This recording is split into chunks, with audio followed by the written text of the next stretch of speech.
Back to part two of the BFG. Last time we had Sophie, little girl, snatched in the middle of the night by a giant person thingy. We don't really know much about him. Is he a good guy? Is he a bad guy? Sophie's afraid that he might have her for breakfast. I don't know. The only giant stories I know about are the one where he gets the seeds and Jack and the Beanstalk. That's it. Anyway, in that one, Jack kills the giant, chopping down the tree. You know. Anyway, next chapter, the cave.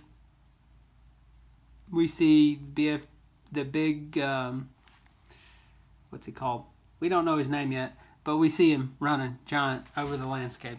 The giant ran on and on, but now a curious change took place in the way he was running. He seemed suddenly to go into a higher gear. Faster and faster he went, and soon he was traveling at such a speed that the landscape became blurred. The wind stung Sophie's cheeks. It made her eyes water. It whipped her head back and whistled in her ear. She could no longer feel the giant's feet touching the ground. She had a weird sensation that they were flying. It was impossible to tell whether they were over land or sea. The giant had some sort of magic in his legs. The wind rushing against Sophie's face became so strong that she had to duck down again into the blanket to prevent her head from being blown away. Was it really possible that they were crossing oceans? It certainly felt that way to Sophie. She crouched in the blanket and listened to the howling of the wind. It went on for what seemed like hours. Then, all at once, the wind stopped its howling. The pace began to slow. Sophie could feel the giant's feet pounding him once again over the earth. She poked her head out of the blanket to have a look. They were in a country of thick forests and rushing rivers. The giant had definitely slowed down and was now running more normally, although normal was a silly word to use to describe a galloping giant. He leaped over a dozen rivers. He went rattling through a great forest, then down into a valley and up over a range of hills as bare as concrete. And soon he was galloping over a desolate wasteland that was not quite of this earth. The ground was flat and pale yellow. Great lumps of blue rock were scattered around, and dead trees stood everywhere like skeletons. The moon had long since disappeared, and now dawn was breaking. Sophie, still peering out from the blanket, saw suddenly ahead of her a great, craggy mountain. The mountain was dark blue. All around it, the sky was gushing and glistening with light. Bits of pale gold were flying among delicate frosty white flake clouds, and over to one side the rim of the morning sun was coming up, red as blood. Right beneath the mountain the giant stopped. He was puffing mightily. His great chest was heaving in and out. He paused to catch his breath. Directly in front of them, lying against the side of the mountain, Sophie could see a massive round stone. It was as big as a house. The giant reached out and rolled the stone to one side as easily as if it had been a football, and now, where the stone had been, there appeared a vast black hole. The hole was so large the giant didn't even have to duck his head as he went in. He strode into the black hole, still carrying Sophie in one hand, the trumpet thingy, and the suitcase in the other. As soon as he was inside, he stopped and turned and rolled the great stone back into place so that the entrance to his secret cave was completely hidden from the outside. Now that the entrance had been sealed up, there was not a glint of light inside the cave. All was black. Sophie felt herself being lowered to the ground. Then the giant let go of the blanket completely. His footsteps moved away. Sophie sat there in the dark, shivering with fear. He's getting ready to eat me, she told herself. He'll probably eat me raw, just as I am. Or perhaps he'll boil me first. Or he will have me fried. He'll drop me like a rasher of bacon into some gigantic frying pan sizzling with fat. A blaze of light suddenly lit up the whole place. Sophie blinked her eyes and stared. Here's a picture. I'm not sure what we're looking at here, but there's a suitcase thingy and Sophie's sitting on the ground. This must be the inside of the cave. Maybe we'll find out. She saw an enormous cavern with a high rocky roof. The walls on either side were lined with shelves, and on the shelves stood row upon row of glass jars. See, that's what we have right there. Glass jars. There were jars everywhere. They were piled up in the corners. They filled every nook and cranny of the cave. In the middle of the floor there was a table 12 feet high and a chair to match. So think about that. A table 12 feet high. At my house, the dinner table is it's probably 3 feet, maybe a little less.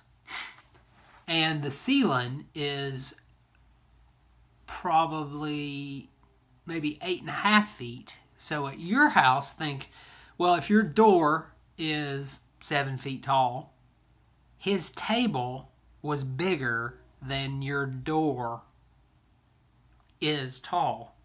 So think about it that way. It's huge, huge.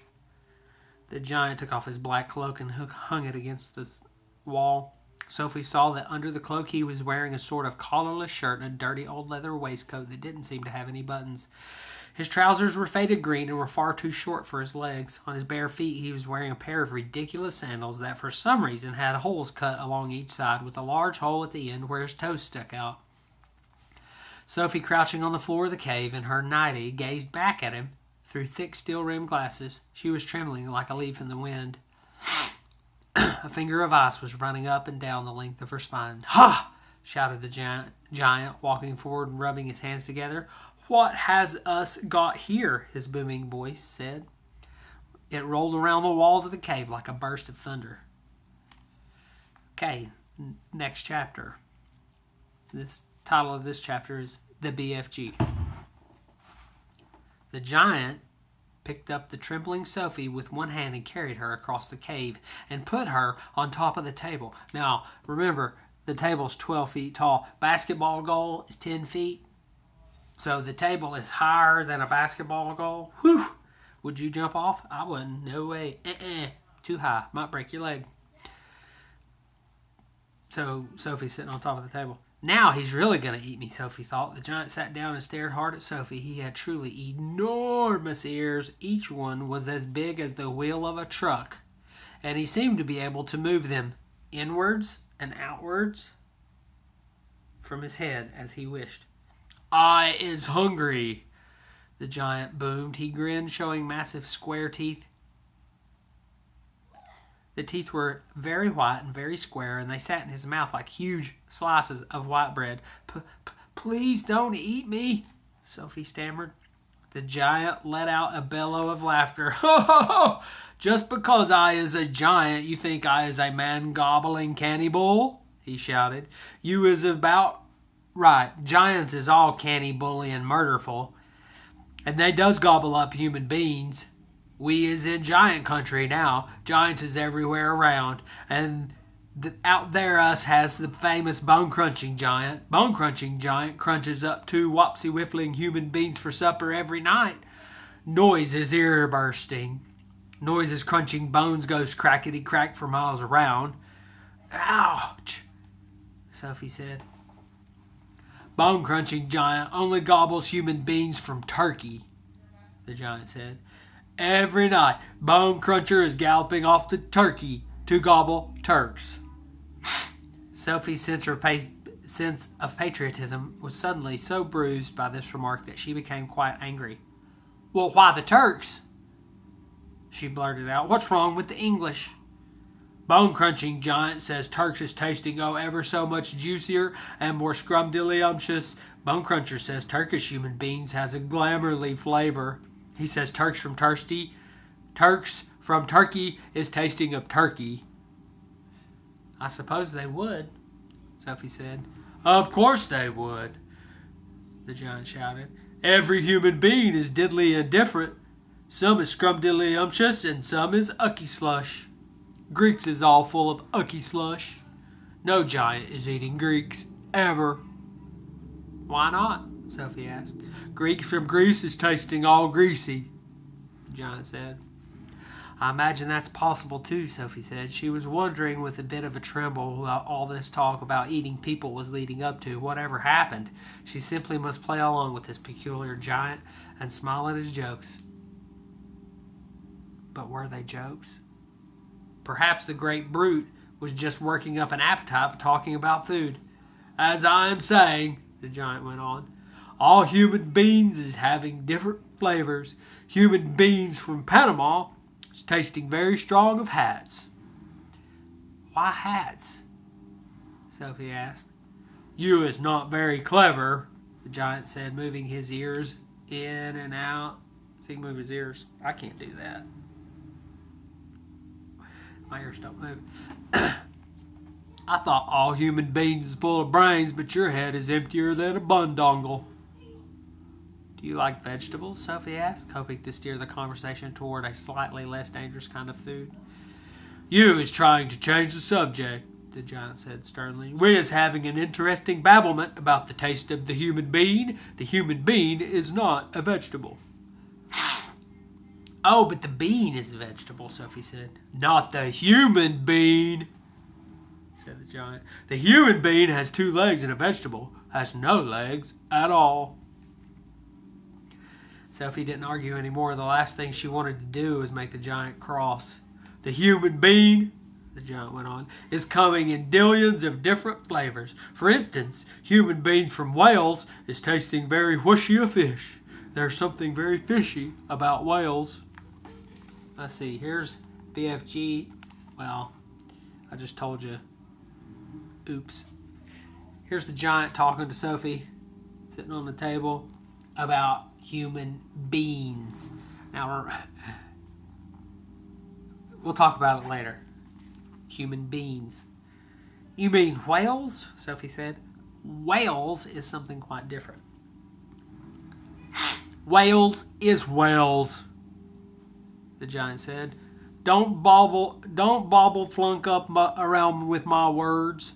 I will now give you another example. Human beings from Jersey has a most disgustable woolly tickle on the tongue, the giant said. Human beings from Jersey is tasting of cardigans. You mean jerseys? So, once again, you're gobble flunking up my words, the giant shouted. Don't do it. This is a serious snitching subject. May I continue? Please do, Sophie said. Danes from Denmark is tasting ever so much of dogs, the giant went on. Of course, Sophie said. They taste of Great Danes. Wrong, cried the giant, slapping his thigh. Danes from Denmark is tasting doggy because they is tasting of Labradors. Then what do people from Labrador taste of? Sophie asked. Danes, the giant cried triumphantly. Great Danes. Aren't you getting a bit mixed up? Sophie asked. I is a very mixed up giant, the giant said. But I does do my best, and I is not nearly as mixed up as the other giants. I know one who gallops all the way to Wellington for his supper. Wellington? Where's Wellington? Your head is full of squashed flies, the giant said. Wellington is in New Zealand. The human beings in Wellington has an especially scrumdiddlyumptious taste, so says the welly-eating giant. What do the people of Wellington taste of? Sophie asked. Boots, the giant said. Of course, she said. I should have known. Sophie decided that this conversation had now gone on long enough. If she was going to be eaten, she'd rather get it over and done with right away than be kept hanging around any more. What sort of human beings do you eat? She asked, trembling. Me? Shouted the giant, his mighty voice making the glass jars on the rattle on the shelves. Me gobbling up human beings? This I never. The others, yes, all the others is gobbling them up every night, but not me.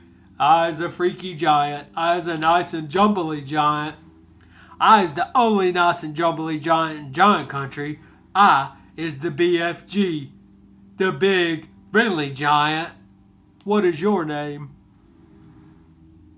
My name is Sophie, she said, hardly daring to believe the good news she had just heard. And let's see. Here's another picture of them. The giant and Sophie having a conversation. Look how big his ears are. Huge. She's standing on the table. Remember, the table's 12 feet high, so that's a long way up. All right, so join me next time. We'll continue learning about the BFG. He doesn't eat people, so Sophie is very relieved. We'll find out more next time.